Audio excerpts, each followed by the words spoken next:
Hola amigos de Tópica Radio, estamos hoy en un episodio especial. Tenemos aquí con nosotros a Ásgeir. Did I pronounce it right? Yeah, perfect. Didn't mess it up? No, perfect. Okay. Ásgeir, nice to meet you.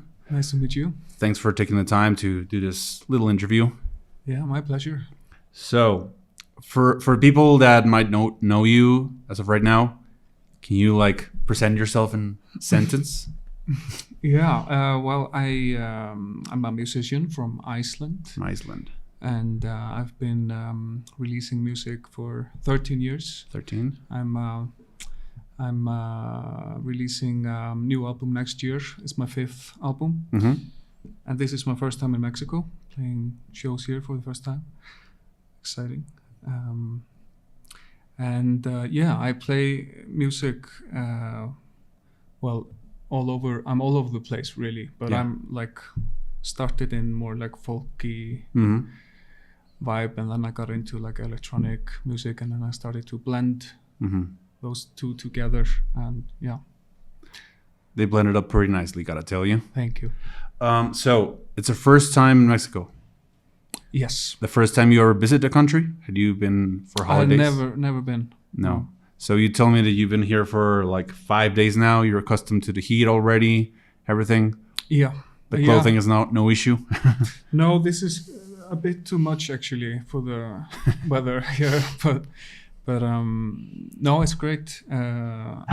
It's too cold in Iceland at the moment, so it's good to come here for a few days. What have you liked about the city in the days that you've been here? A lot of things. We've been eating a lot. Okay. Good food. You've liked it? Yes. some good tacos or Oh what? Yeah, tacos every day. Tried changing it up a little bit yesterday. We had some ramen. Oh, okay. But it's all the food I've eaten is really good here. We went to see the pyramids. Nice. On Tuesday. Mm-hmm. And we went to the Corona Festival on Sunday. Oh, really? Yeah. On Sunday? Yeah. Who did you see there? We saw Men I Trust. Oh, nice. We saw that whole set. We saw... some people saw Deftones. Uh-huh. I went home pretty early actually, but we stayed there from 3 until 10 or something. Okay. We were gonna meet our Icelandic friend who was playing there. Árný Margrét is her name. Okay. She opened the main stage, and we went to see her. Oh, cool. Yeah. But yeah, it was great, lovely. And then we've just been walking around and trying to make the most of our time here. That's nice. I mean, Iceland is pretty far away, so yeah. Either going there or coming here, it's not an easy travel, right? No, so we have to try and make the most of it. Yeah, but hopefully I'll be back. I can come back soon. Yeah. We are already waiting for you here, man. Yeah. So I want to go back real quick. I want to talk about. Do you remember the first song or the first record, perhaps, that you heard and blew your mind? Yeah, I got deep into Nirvana when I was really young. Of course. 7 years old. Which record? all the records. Yeah. I just loved everything, and I had all the records. But In Utero was probably my favorite. So that was my first love, and probably the reason why I wanted to start writing my own songs and stuff like that. Really? Yeah, I started doing that when I was 8 or something. Yeah. Okay, I agree with you.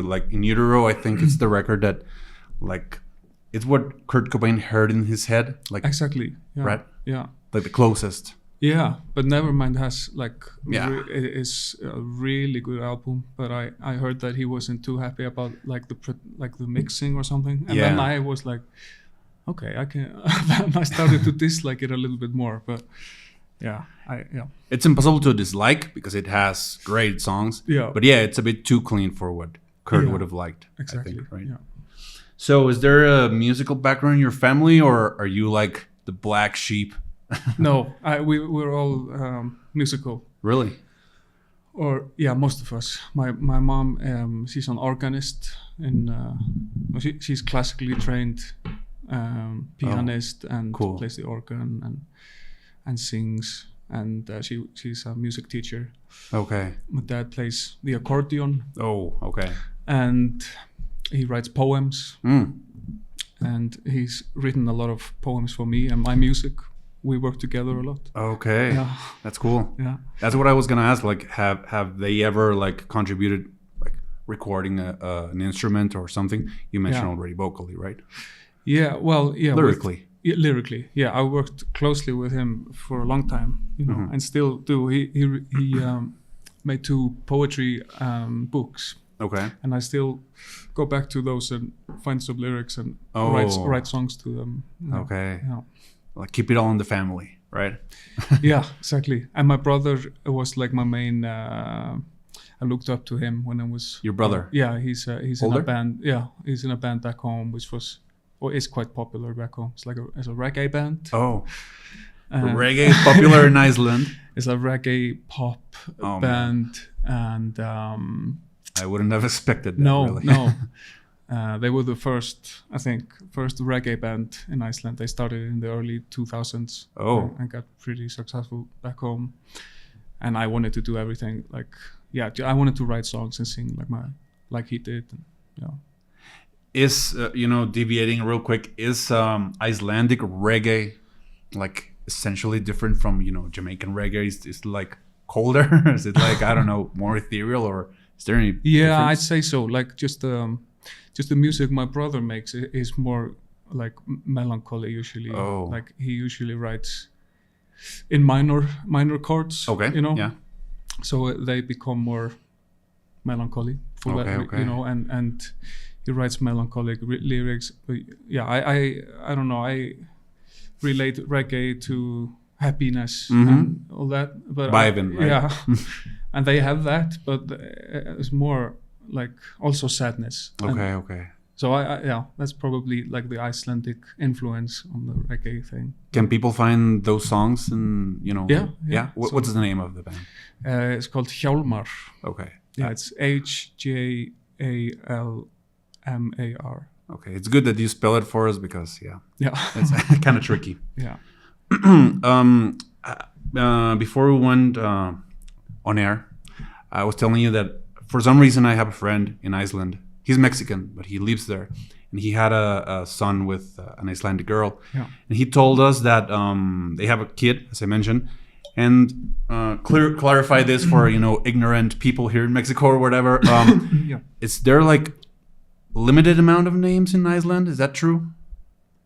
You can't name your kid whatever. You have to go through like a some process to get it like a new name allowed, Okay.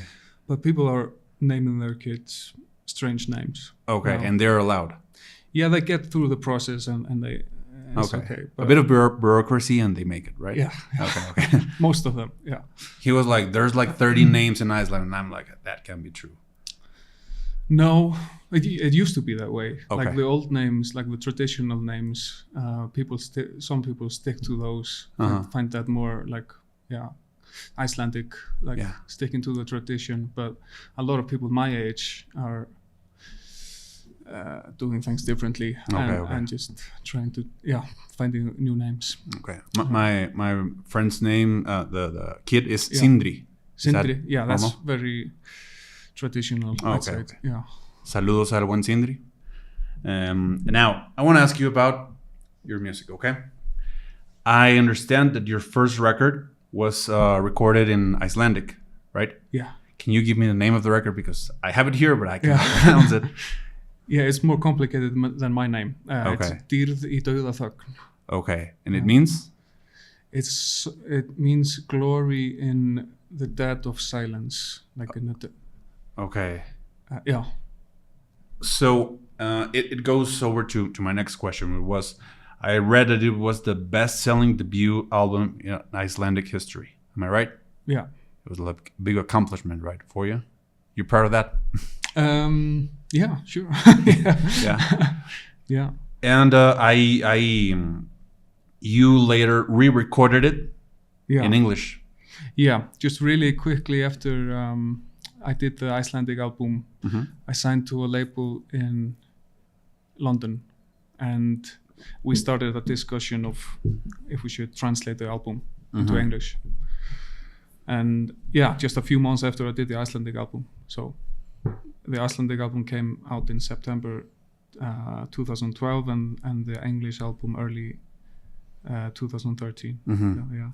And that first record got you to tour around, like, yeah. How far was it spread? That's kind of my question. I toured a lot. Like, I went to the first outside of Iceland tour in early 2013, and we did 2-3 years, just a lot of touring. I think we were just talking about it. I think in 2014 I played 160 shows or something abroad. Really? Abroad? Yeah. Wow. So we toured a lot those first years, and I've been doing that. Then I went back home, did another album, did that for a year or something, and then it's kind of been like that, just a year of touring after an album release. And I understand that this same process of recording the album in Icelandic and then translating it was repeated for I believe it's your third album, right? It's my fifth album now. Okay. That's coming out next year. Yeah. No. I was speaking about the one before. Bury the Moon. And exactly. Yeah, that's true. Yeah. I did the first album in Icelandic and English, and then the second album was just in English. Afterglow, right? Yeah. It was actually written in Icelandic, and we did record those songs in Icelandic, but we never released them. Okay. They're just released in English. Okay. And then the third album is both in Icelandic and English, and the fourth is just English, and this fifth is just English. Yeah. My question about that is, is it important for you, to keep the tradition of hey, I want to record my songs in my language, Is it important for you? I feel the people back home, they usually want to hear music in Icelandic much more. They listen to Icelandic music more. Okay. The radio plays Icelandic music more than in English. Okay. And it's also just closer to me, it's more authentic when I sing in Icelandic, so I feel it's important in both ways, just for me personally and also for the Icelandic market. It's a strong kind of market for me, and I live there. I've always lived there. Okay. So, and I do a lot of shows there every year, so I want to be relevant there. Of course. Yeah. I want to kind of understand because I'm Mexican. Obviously, I have the the Mexican point of view. Here in Mexico, if an artist, let's say that they record a song in English, it would be very trying to do the crossover, and the Mexican audience kind of is maybe they like the song, but they're hey, you're a sellout or whatever. You know? Is it the same kind of vibe over there? Exactly the same. Really? Yeah, people hated it when I translated the first time. Really? Oh man. Because so many people, like you said, so many people bought it when I was starting out. And it seemed to, be close to their heart, that music and those lyrics. And then I changed it into English, and I had heard a lot of comments where people did not like it, Okay. But I thought it was necessary to go outside of the country and try to spread my wings. Yeah. And that kind of worked out, some of those. The English versions worked much better in the in Australia and in the States, and so it allowed me to tour all over. And as an artist, I mean, you're always gonna be open to critiques. People are never gonna be oh yeah, that's perfect. There's always gonna be people that are oh, why do you do that? But you cannot keep that from. No, it's good to it's good to just hear that and just see it for what it is, and it's not not taking it thinking about it too much. But maybe you can take some of the critique and actually look at it I could maybe do something better, But I didn't think too much about it, especially since I just went off touring for such a long time, and it worked out really well. So I'm happy I did it, you know. Yeah, and then it's a really healthy point of view that you got there. Yeah. You know, you already told me about, you know, your brother's band and things like that. But I want to ask you, like, is there a prolific music scene in Iceland, like compared to other countries in Europe, perhaps? You know, I know that Iceland is an island in itself, and you know, I want to ask about that. You know, is there a prolific music scene? Yes, you consider? Definitely. Yeah. Okay. There's so much music there. Okay. And it's compared to like how few of, like, we're just 400,000 people that live there, you know? And there is so much great music made there. And I always thought about it, like one reason could be that we don't really have the same, because we're so few, like trying to be mainstream isn't really a goal, because you can't really be like a huge artist in Iceland, like making a lot of money and stuff. So we don't think about it too much. So then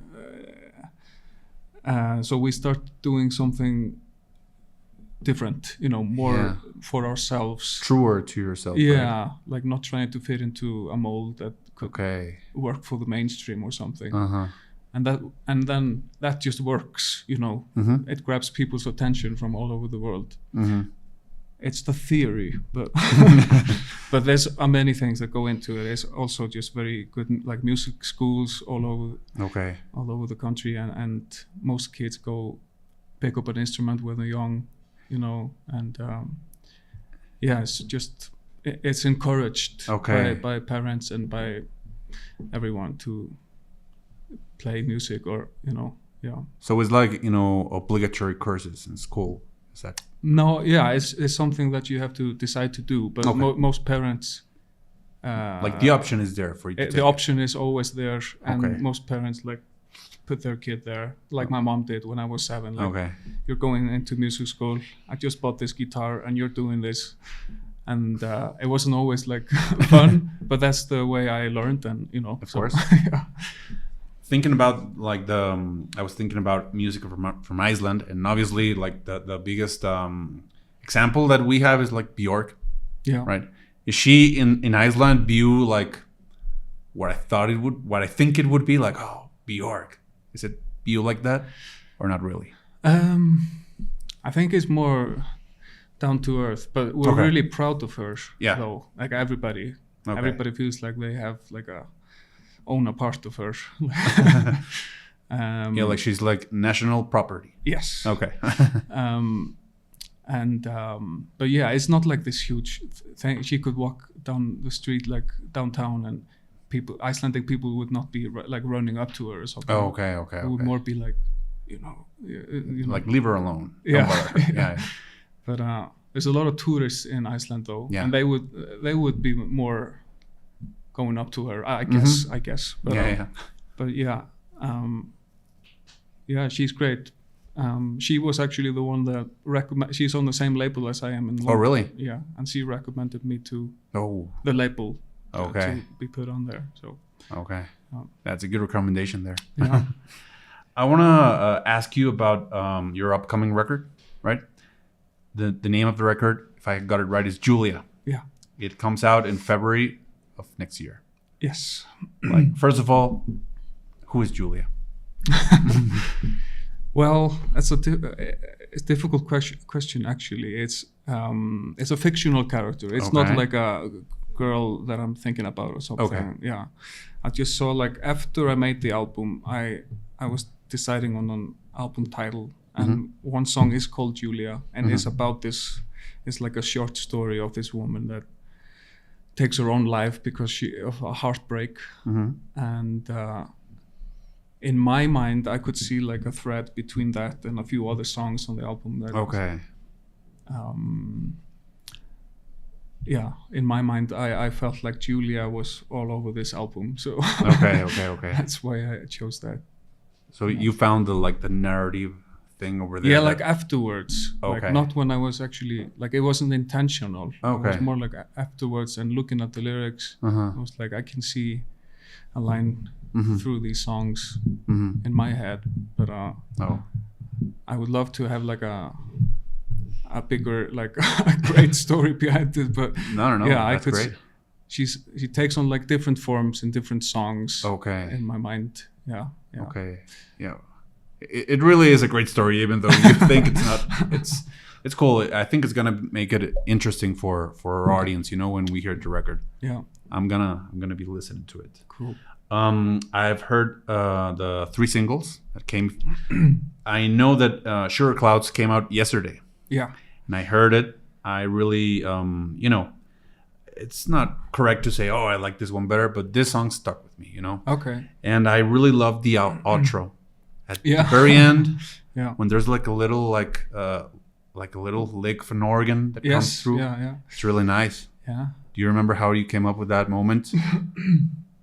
I think there's been a few songs that I've done like in the past where I have the song and then I feel like it needs like this end. and I've done stuff like this before where instead of just repeating something that was in the song, I just make a whole new like strange kind of direction turn in the end. And throw in a lot of different chords and just play around with that, because usually I don't play around with like all the chord alphabet. I stay in one zone usually, but I like doing it sometimes just to like a little spice in the end. And I think the melody was played on some old organ we had there, like a cheap organ. It sounds kind of lo-fi, but it sounds really nice. Yeah, and it sounds kind of like naive a little bit, like simple. It's not overproduced, it's not overthought. It's just like we have this organ, let's just record that instead of like thinking about it too much. Yeah, I like that when we have in our studio, we just have instruments instead of having like a synthesizer that can do everything and then spending like days trying to find like the exact sound, and we just have this cheap thing there, and this is just how it sounds, and just record that. Like it does what it does, take it or leave it, and it's really the song's lovely, but that part is like the cherry on top, I feel. Thank you. I heard those 3 songs, and I heard most of your other records, and I feel like the music is introspective, and I love that, but I don't feel like it's necessarily, a lot of people think of introspective music like down or like chill, Yeah. And this one, it is introspective, but I felt like an uplifting energy throughout it. Okay. That's good. Is that something that you think it's a fair assumption? With his first 3 songs, or just the whole? Songs, but in general. Yeah.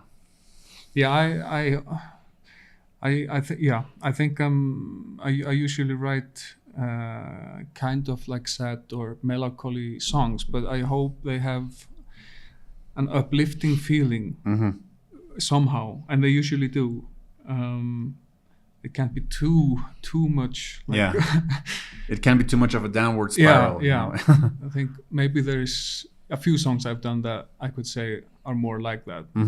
Maybe Julia is one of those songs. Okay. It's quite emotional and I wouldn't say uplifting. Okay. But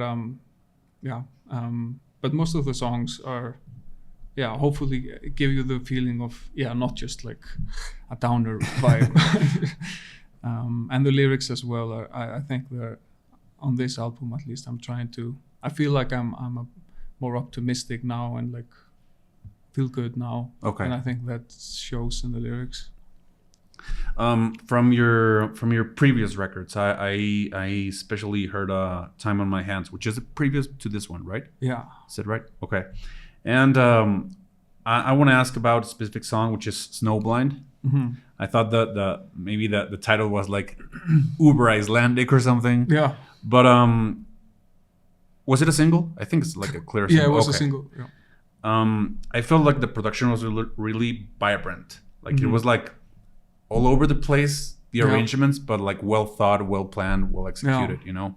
And I felt through this whole record that it sounded to me, at least to my ears, you know, a bit like Radiohead-esque in the era of, let's say, Kid A or Amnesiac, where they're more like synthy, you know. I take that as a compliment. I love that stuff. Yeah. You is that a fair, like, not assumption, but like something you would agree with? Yeah, probably. Like, I have a hard time knowing, like, because there are so many like artists you like listen to that kind of just go into you, and then they pour out in your music, and I don't exactly know where it comes from, you know, but Radiohead is definitely somewhere in there. And sometimes comes out, but that album is quite different from the new album, and especially Snowblind is very kind of produced, and I had a lot of fun doing it. I like spending a lot of time just like doing all the details, like production and all that stuff, but it gets tiring as well, and I feel like my place is more, at least now, like just in songwriting, just spending time on writing instead of days in front of the computer. You know, just going into the studio with the song, you're happy with the song, and just record it. So the song to be carried like on itself instead of depending on the production. Right. Okay. But I also love music where the production is the main thing, you know. I love that stuff, and I love doing that, but right now I'm not there, you know. Okay. It's nice, you know, for an artist like yourself, you know, to have like every record doesn't have to be the same as the other one, you know. It's like, now I'm in this mood, I want to spend more time in the production, let's do it. Right now it's not the time. I used to be a little bit like conflicted about that, like I felt I was kind of all over the place, and people usually want to be able to like put a finger on what you are, like you're this genre, this, to define you. Yes, define you. But then a lot of the music that I love the most is, or a lot of the artists like Radiohead and like Beck, Bon Iver, like they just explore, like just do whatever they want. We're nearly at the end, but I want to ask, talk to us, please, about the concert you're having here in Mexico City on Saturday, right? Yeah, it's the last show of these. We have done two, one on Monday and one on Wednesday, and then the last show is on Saturday, and I'm headlining that one, so I'm the last one on stage. Okay. Yeah, and the two shows before have been great, and I think it's gonna just carry on the same way, hopefully.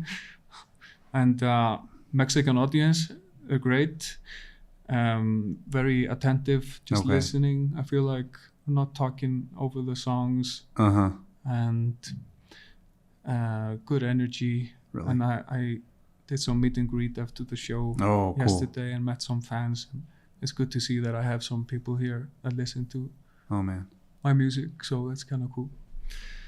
So it's on Saturday, right? In Foro Indie Rocks, correct? Yeah, exactly. Okay, so everybody who's looking at this, listening to this, you better go. Okay. Just to end, I want to ask you two things. Like, what are besides from the other ones that we've spoken about, what are some artists that you listen to, like, you know, your influences or whatever?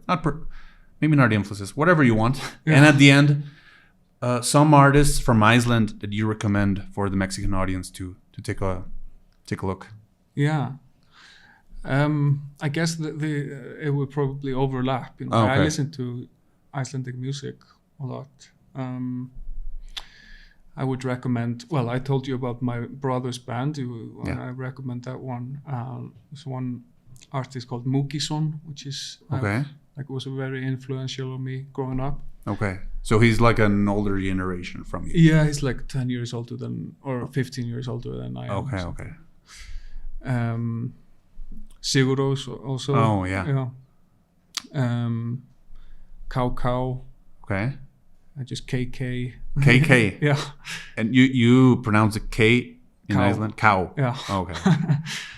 And he's Learned like something. a blues folk artist, really cool guy. Okay.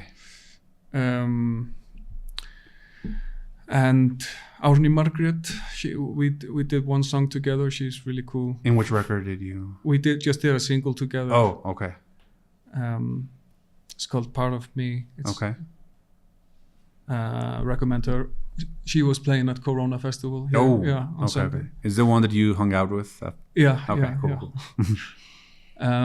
What I've been listening to recently, Adrian Lenker.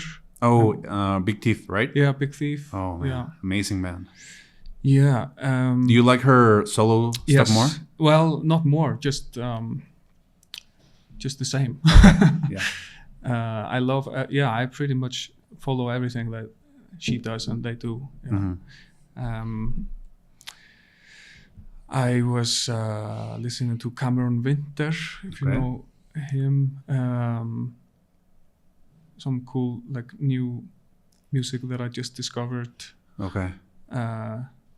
And I went to a show. Well, Men I Trust. Saw them. I've been listening to them for a long time.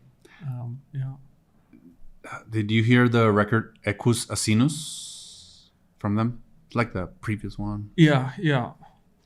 I think it's more like not too electronic. It's more like exactly. Yeah, but there's one song in particular that I like. A song called Billy Toppy. okay. It's been like my anthem yesterday.